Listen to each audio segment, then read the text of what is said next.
Hello again, Russell Mark here from Go Shooting. Following on from an earlier video that we did on lead, today I thought we'd be more specific, identifying what types of lead are used in each shooting discipline. Let's start here on an Olympic trap range.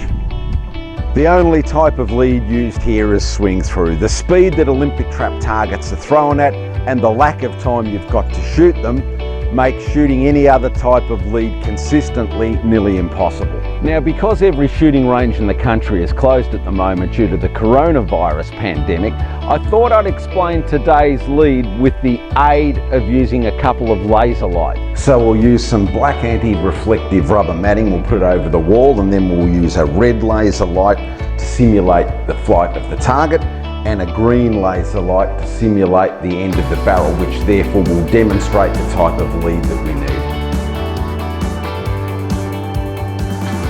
With swing through, the barrel comes from behind the target, and as the barrel accelerates past the target, the trigger is pulled. This is the most instinctive form of lead in shotgun shooting. Now for down the line American trap, universal trap, ball trap, just about every other form of trap shooting, swing through lead is almost exclusively used. The only real exception I can think of on a trap range is when a spot shooting technique can be employed when shooting the first target in doubles, but we'll get to that a little bit later. Let's head down to the skeet range. Skeet is the perfect discipline to give an example of how sustained lead is used. With sustained lead, we simply keep the barrel in front of the target at the correct distance for the entire flight path until the target reaches the desired point of contact. This type of lead is ideal when the flight path is known. Okay, now throw me ahead. Hey, we're filming here.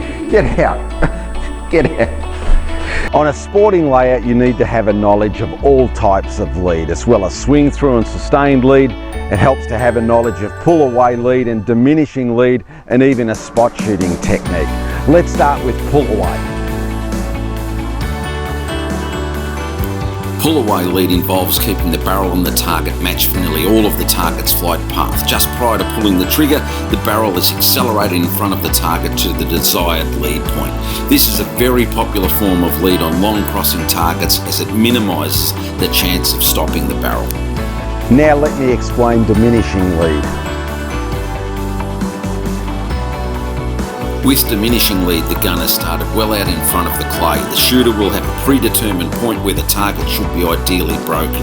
As the clay moves closer to the barrel, the lead is slowly diminished until the target arrives at the correct distance in front of the barrel.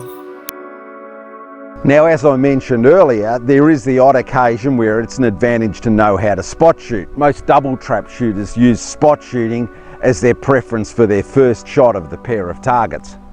If the targets are being thrown very consistently, then spot shooting is a pretty easy technique to learn with a bit of practice. It's particularly helpful on the first target of a pair, where if you leave the second target too long, it'll be out of range.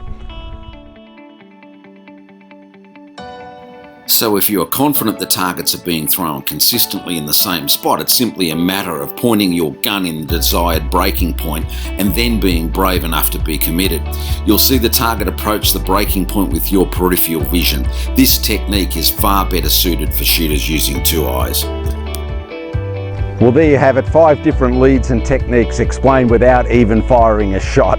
When this coronavirus thing goes away, we'll look forward to seeing you back at a Go Shooting range then. But until then, stay safe and stay home.